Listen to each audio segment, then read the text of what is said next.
কিছু যা আছে সব অজানা, শুনতে হবে বুঝতে হবে তবেই হবে জানা। পড়তে হবে লিখতে হবে শিখতে হবে শোনা, শুনতে হবে বুঝতে হবে তবেই হবে জানা।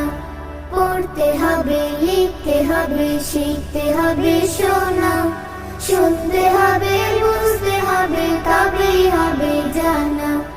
ইকরা বিসমি রাব্বিকাল্লাযী খলাক।